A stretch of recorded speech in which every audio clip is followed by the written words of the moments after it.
Alright, Genichiro Ashina. You're gonna kick his butt. If you follow this guide perfectly, you can even beat him hitless. This video has two parts.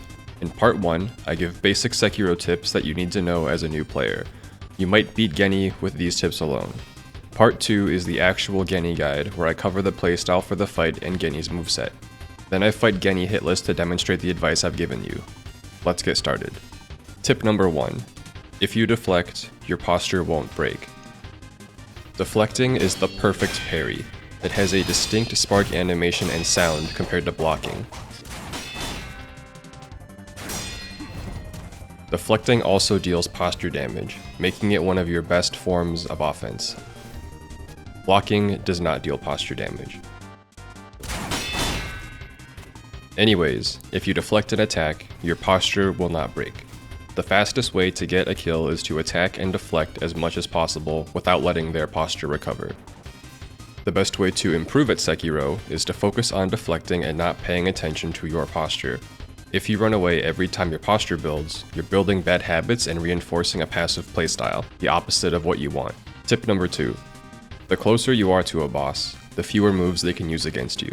In Sekiro, bosses have moves they will use at different ranges. They have close range moves, mid-range moves, and long-range moves. The farther away you are, the more moves you have to be prepared for. Don't you know how GENI has a grab and whatever this is? Most of these are mid-range and long-range moves. If you're close and aggressive, he can't use them, and only has his close-range moves, which I'll cover in detail later. Stay close to give yourself a simpler fight. Tip number 3. When an enemy deflects you, it means they will start attacking. Enemies can also deflect you, and when they deflect you, it means they will start attacking. This is your indicator to stop attacking and be ready to counter their next move. Once that move ends, start attacking again.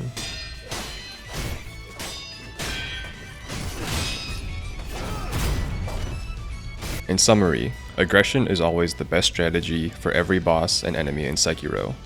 It lets you drive up their posture without letting it recover, and staying close gives you the simplest version of that boss's moveset. It's difficult at first and might make you die more, but when you find your own rhythm for a boss, you'll be surprised how much faster your kills will get. Now, you don't need to follow these tips to beat bosses in Sekiro, but if you're new, I'm confident that understanding them will make you better at the game and make it more enjoyable. Anyways, if those tips were helpful, then stop watching and go try GENI again. If you win, please come back and like the video, since I helped you beat GENI before even going into detail. To anyone who wants extra help to hone their understanding, keep watching, because now we start the actual GENI guide. As far as items go, you don't need anything for this fight other than your sword. I'll go over one use for the loaded umbrella magnet, just because it's fun. Here's something you need to know about fighting GENI. GENI is Mr. Two Clangs. Attack him until the second clang, because on the second clang, he'll deflect you, and you guessed it, that means he's going to attack you. He has some attacks he'll start after your first swing, but your second attack will either cancel them, or that attack is slow enough where you can still easily react to what he's doing. This is how you win, and it's very straightforward. Step 1, attack until the second clang. Step 2, counter his attack. Step 3, go back to step 1. Now you might be thinking, okay, face, I still need to know what his attacks are to counter them. Well, that's kind of rude, but you're right, which is why we'll go over them.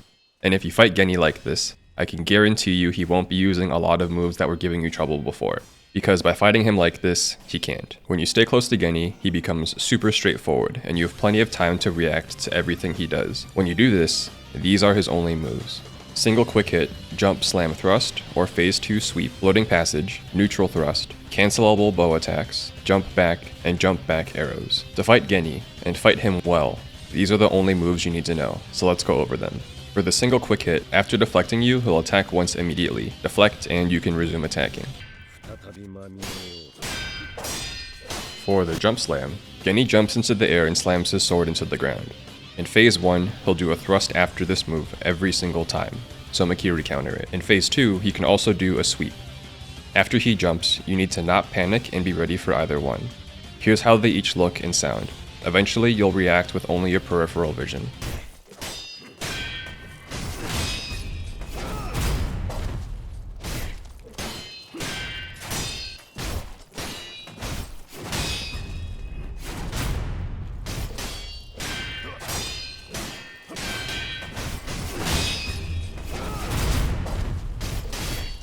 Floating Passage is a 9-hit combo, and it starts when GENI does this pose. It can't be reliably deflected with your sword, so we're going to dodge out of it. To follow what I do here, deflect the first 2 hits, attack once, deflect 2 more hits, and then dodge to the right through the 5th hit.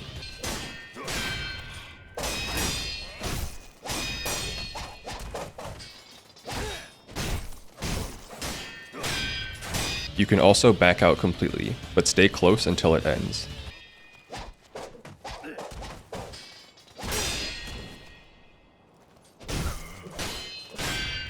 As a bonus, here is how to deflect Floating Passage with the Umbrella Magnet. This is mostly for fun, so I'm not doing an in-depth breakdown.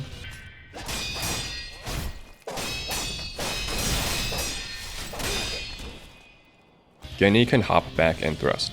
Since you're ready for his moves after your second attack, get an easy Makiri counter in.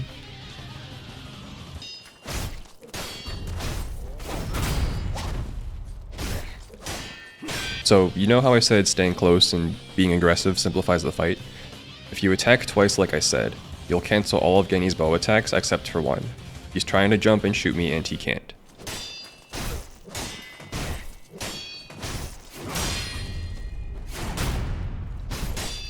GENI can jump back and set the fight at mid-range, which isn't what you want. Follow him to keep things close. Now, whenever GENI jumps back, he'll probably jump and shoot arrows at you. He fires 4 total, a burst of 3, and then 1 final one. Quickly deflect the first 3, and then dodge through the 4th to keep attacking.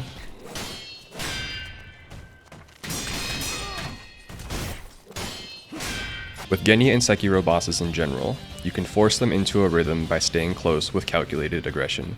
Here's the live Hitless commentary to demonstrate everything we've covered.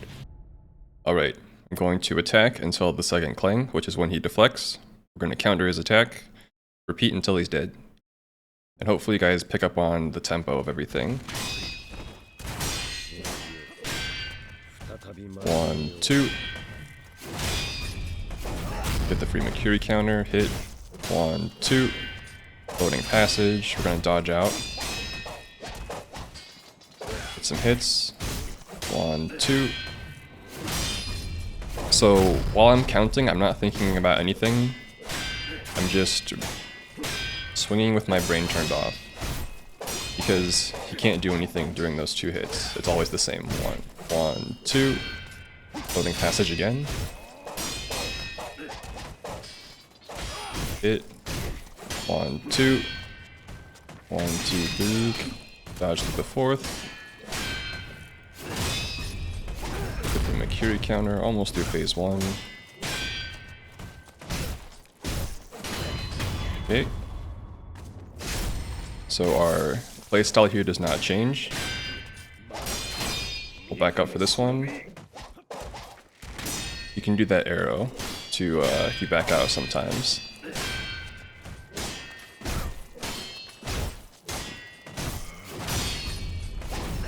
Okay, he does the thrust, doesn't do the sweep. 1, 2. Hit. 1, 2. Floating Passage. Dodge through the 5th hit.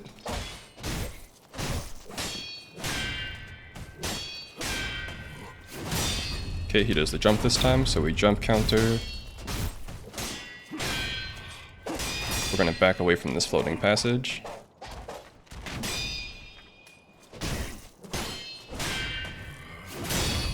And there you have it.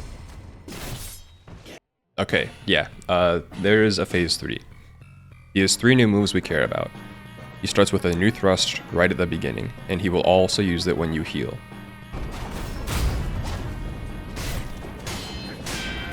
A lot of this phase will be familiar. We're not going to worry about the lightning yet. After his jump slam, he has a new third option where he spins in the opposite direction as the sweep and does a regular hit. If you deflect this hit, he is guaranteed to do a thrust, which is a free Makiri counter for you. Now for the fun part. To reverse lightning, you need to get hit by it in the air, and then attack before hitting the ground. Stay calm and don't jump too early.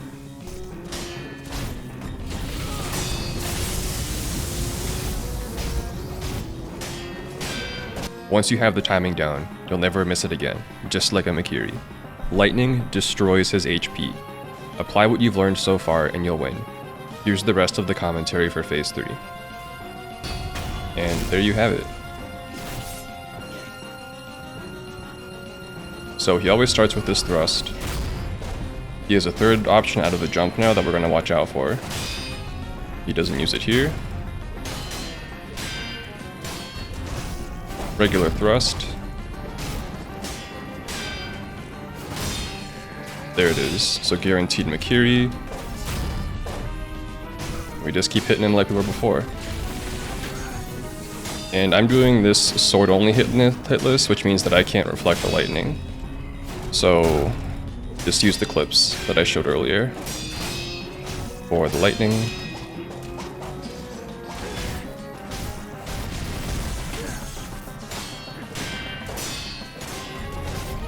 Another neutral thrust, and we're almost there. Thrust again, and there you have it.